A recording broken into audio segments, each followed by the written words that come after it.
बहुत दूर पहाड़ियों के पीछे इंद्रधनुष घाटी के बीचों बीच एक अनोखा स्कूल था। रंगों का स्कूल। यह कोई आम स्कूल नहीं था। यहां पढ़ते थे रंग, हां, वही रंग जो हम किताबों, दीवारों और सपनों में देखते हैं।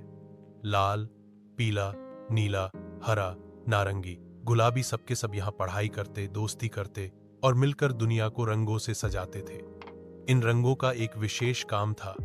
जब भी किसी बच्चे की कल्पना में कुछ नया उभरे, ये रंग वहां पहुंचते और उसका सपना साकार करते। हर रंग की अपनी खूबी थी। लाल था साहसी, पीला खुशमिजाज, नीला शांत और समझदार, हरा था जीवनदायी और गुलाबी थी सबसे प्यारी और दयालु।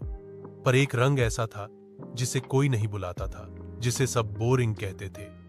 वो था स्लेटी यानी ग्रे क्रेयॉन, जिसका नाम था धूसर। धूसर हमेशा क्लास के पीछे बैठता, अकेला, चुपचाप। जब भी कोई आर्ट क्लास होती, बच्चे कभी उसे नहीं चुनते। सब कहते, धूसर तो उदास रंग है, इससे कोई सुंदर चित्र नहीं बनता। यहां तक कि शिक्षक रंगाचार्य भी उसे अनदेखा करते। लेकिन धूसर को कोई शिकायत नहीं थी। वो हर रोज तय समय पर आता, ध्यान से पढ़ता, दूसरों की मदद करता, भले ही कोई उसकी सराहना न करे। उसका दिल साफ था और सबसे अहम उसमें था सबको जोड़ने का हुनर, जो किसी ने नहीं देखा। एक दिन स्कूल में बड़ा आयोजन था, रंग महोत्सव, जिसमें हर रंग को अपनी प्रतिभा दिखानी थी। रंगों ने अपनी अपनी टीम बना ली। लाल और पीला मिलकर सूरज की रोशनी, नीला और हरा समुंदर और पेड़, नारंगी और गुलाबी शाम का आसमान बनाए। हर कोई व्यस्त था, पर धूसर अकेला। उसने भी कोशिश की, एक पेड़ का चित्र बनाने की जिसमें छाया हो, गहराई हो। लेकिन बच्चों ने उसका चित्र देखकर कहा, यह तो दुखी पेंटिंग है। धूसर मुस्कुराया और चुपचाप अपनी कॉपी बंद कर दी। अगले दिन एक अद्भुत घटना हुई।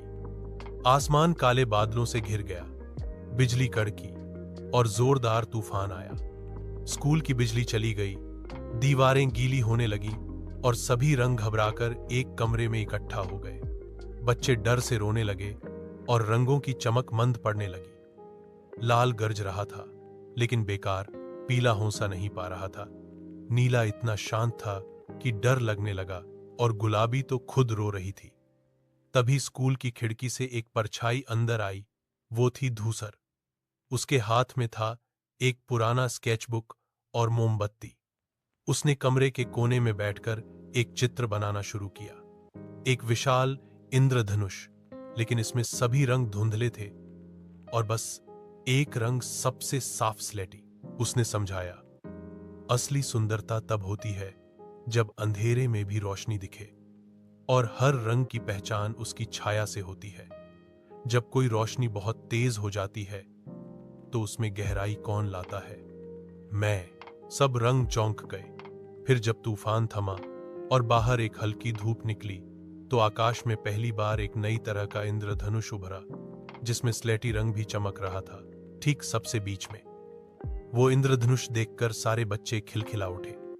अगले दिन स्कूल में घोषणा हुई, इस बार का रंग महोत्सव विजेता है धूसर। अब धूसर अकेला नहीं था, उसके पास दोस्त थे, वो भी, जो कभी उसे नहीं समझे।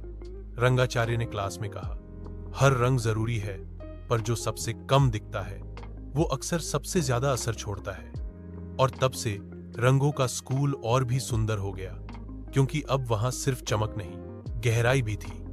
और धूसर वो सबसे प्यारा रंग बन गया, क्योंकि उसने सबको सिखाया कि सच्ची सुंदरता समावेश में है, चमक में नहीं।